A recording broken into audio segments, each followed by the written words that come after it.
مړه سړی چرته لاړ شي یا ستا به د بل سره نالګي ته به یو مشر پسې لاړ شي یاره ما له روغه وکړه د جرګې مشران به مقرر شي 4-5 تنه نو ستا به د جرګې مشر مقرر کړي او هغه چلته لاړ شي نه هغه هلته ښه شیطاني شروع کړي هغه روغه ښه ورانوي نو چې سړی به دا اعتماد په چا کوي سړی به څوک ګوري په چا پسې لاړ شو لکه څوک وګورو چې دا خیر خوا دی چې څوک وینما په چا اعتماد وکما دا غریبانان به چرته ځي دا بېڅوکه خلک به چرته ځي چې خلک پې لبې کوي نبی کریم صلی الله علیه وسلم فرمایي من اقال مسلما اقال الله عثرته یوم القیامه نبی علیہ السلام چې بر صحابي لاس پلاس کې ورکو کنه دي سی به صحابي راغی بیعت پې کو کنه دي سی به لاس وې د نبی علیہ السلام لاس کې ورکو بنیادی خبره به ورته دا کوله مسلمان بنه دوکه کوي ښا مسلمان بنه دوکه کوي ښا مسلمان تبکن دی نه کني ښا مسلمان بنه دوکه کوي مسلمان بنه دوکه کوي دا لوز بیت اغس نبی علیہ السلام فرمایي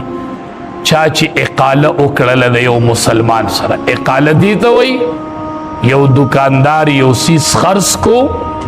ورځ نیمه پس هغه ګاهک واپس راغی یاره دا کپړه مې خوښه نه ده سیری کړي نه ده استعمال کړي نه ده موسم تلې نه دی تا ته وایي دا ما نه واپس واله او دا دکاندار ورته وی راکړه او خپلې پیسې دی واله دې ته اقاله وایي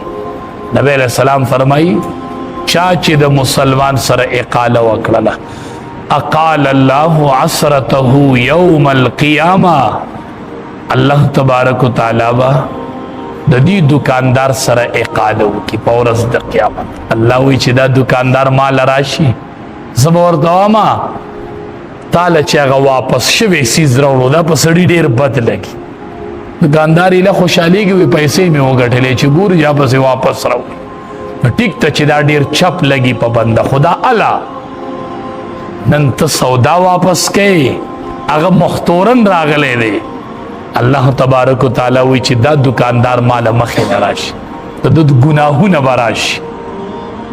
نو زه به د ده سره اقاله وکړم د ده د ګناهونو دی به څومره مختورلی زه به ورته وایم چې دا ټول ګناهونه دې راکړه او د دې په بدله کې جنت والا زه جنت د هغه سره سودا واپس کړي وه ته ماته ګناهونه واپس کړه زه تا سره اقاله کوم زه جنت نو د مسلمان د خیرخواهۍ سوچ هر ټیم کې یا ایها الذین آمنوا اتقوا الله حق تقاته ولا تموتن الا وانتم مسلمون رب العالمین